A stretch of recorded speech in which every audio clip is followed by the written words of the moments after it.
So I'm sure that most of you have heard of haunted houses and spirits that stay around the house like after they pass away, and of people seeing shadows of loved ones that just recently passed away.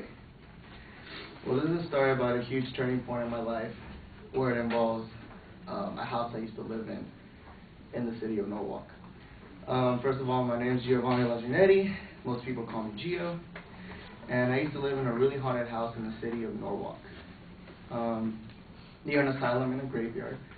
And of course, people think, well, duh, it's going to be haunted, you know? I mean, an asylum in a graveyard. But to be honest, like, before we moved in, this neighborhood was, like, really peaceful. And, like, we checked it out. There were ever, like, no complaints around this area. And, you know, it was a really nice, pretty nice little home. Well, first of all, most of my family believe that this house wasn't haunted at all. It was my dad who was the one that said it was. And reason why he said it was haunted was because he saw dead kids around my bed late at night while I was sleeping, which is really creepy. And he used to hear shower doors opening and closing, turning on and off, but no one would ever see it, just he would hear it. He would get up and go check it out, nothing was wrong. Except when he walked in my room, he saw little dead kids and then he'd freak out. And everybody thought he was hallucinating or going crazy. And you know, until one day that I actually remember, I do remember seeing shadows around my bed, and like I started hearing like creaking sounds all around me, and I was like freaking out. I felt like someone was watching me, so it was just really creepy. And I began to believe my dad, and my mom was like a huge Catholic person, and she thought that my dad was just getting to my head. So my mom found out that spirits do haunt children who are not baptized at birth, and according to her beliefs, you know, and that chosen ones were the only ones who can see and hear things when their kids aren't baptized, which I think is bull. So the second thing of the story is that I wasn't baptized at birth. This made my mom realize that my dad maybe was possibly seeing and hearing things, and that I was actually not believing there's not just my dad getting to my head. So my mom decided that it might be a good idea to baptize me. So as soon as possible before my dad went nuts, you know, since we did live around the corner of an asylum. And it took about a week for me to get baptized because I guess a good day would be on a Sunday.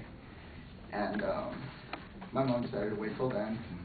And my dad at this point, he hasn't slept or ate much at all. He was like skinny and pale. It was really scary. Once I finally got baptized, like I kid you not, like what I saw, like the shadows and the creeping noises around my bed, they were all gone. I didn't feel like someone was watching me anymore, and my dad wouldn't see kids anymore, like dead kids. He would stop. That would completely stop. But my dad still heard shower doors opening and closing, showers turning on and off. So he believes that the house was haunted. Before that, me being baptized just made it worse. So my mom, like the last part of the story, my mom just decided to finally get a priest to come and pray for the house and throw holy water and all that good stuff, which was actually a very bad move, because the priest came the next day, and my dad heard things, and he prayed the house, blessed us, and sprinkled holy water all over the house. And like, it's so funny because like after he was done with it, like he left like if you just shat his pants. Like it was so ridiculously funny. Like he was like creeping out, dude. He was like pale and like he did not want to be in that house. It was so funny. But so he just kind of got done quick, and then he was like, well, we'll just wait until tomorrow and we'll see how it works out. So then that night, me and my family went to the movies at AMC Norwalk, I think it was. And like when we got back, there was like it was a mess. Like it's kind of ridiculous. It's kind of unbelievable. I didn't believe it myself when because I don't remember that much of it. It was most of the story of my parents. And like all our Jesus frames and our crosses were like thrown on the floor. Like if someone didn't like that we blessed the house and like that we praised Jesus, like it was bad. And so in conclusion, we basically moved out of that house, obviously. And that night we picked up our stuff and we went to our neighbor's house and spent the night there till the next day, because it only happened at night. So in the morning we cleared all our crap out and we just decided to move out, you know. And this was like a big turning point in my life because one, I realized how important it is for my culture, my religion, that you have to be baptized at birth, otherwise, bad things will happen.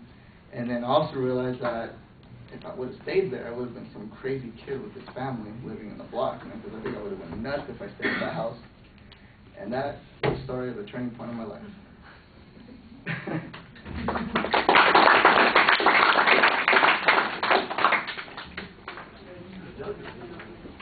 Here's my outline. All right, thank you.